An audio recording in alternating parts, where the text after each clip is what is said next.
Hello, boys and girls. It's Mrs. Goss. And today we're going to hear a story called It's a Fruit, It's a Vegetable, It's a Pumpkin.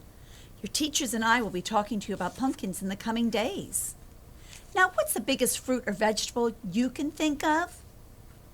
Well, a watermelon may be hard to lift, but pumpkins grow even bigger. A pumpkin could weigh as much as 800 pounds. Now, farmers like to show off the biggest pumpkins at the county fairs and state fairs. Now, pumpkins grow on a vine. A vine is a plant that doesn't stand up by itself. Some vines cling to walls or trees or even to posts. This one's clinging to somebody's house. Now, the vines that bear large fruit or vegetables like pumpkins, well, they grow on the ground. Now, melons and cucumbers and even zucchini and gourds also grow on vines on the ground. But is a pumpkin a fruit or a vegetable? Well, botanists, who are scientists who study plants, they tell us that a pumpkin is a fruit. You might think of it as a fruit when you eat it like pumpkin pie. But pumpkin is also served as a vegetable because it can be made into soup. In fact, a pumpkin is really a kind of squash, and most people call squash a type of vegetable. Now, among the first people to raise pumpkins were the Native Americans. Pumpkins were even eaten at the first Thanksgiving feast by the Pilgrims in the year 1621. But today, pumpkin pie is a favorite dessert, especially served with Thanksgiving dinner. Now, there's one other time of year when you see pumpkins everywhere, and that's Halloween.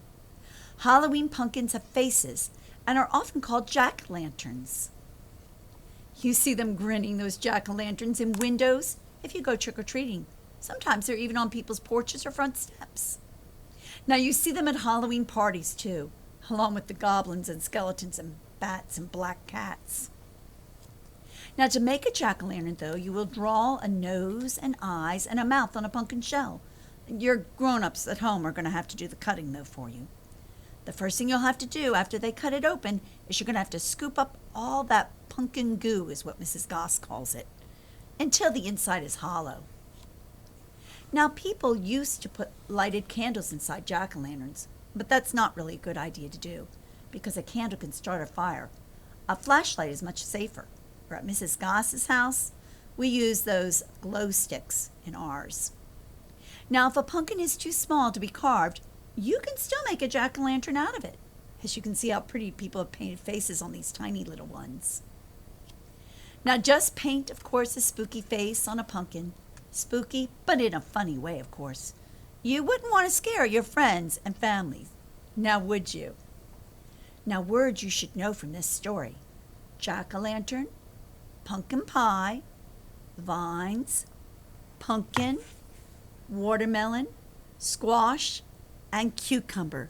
Those are all words that maybe you've heard before, or maybe they're new to you today. Well, I'm glad you enjoyed our story called It's a Fruit, It's a Vegetable, It's a Pumpkin.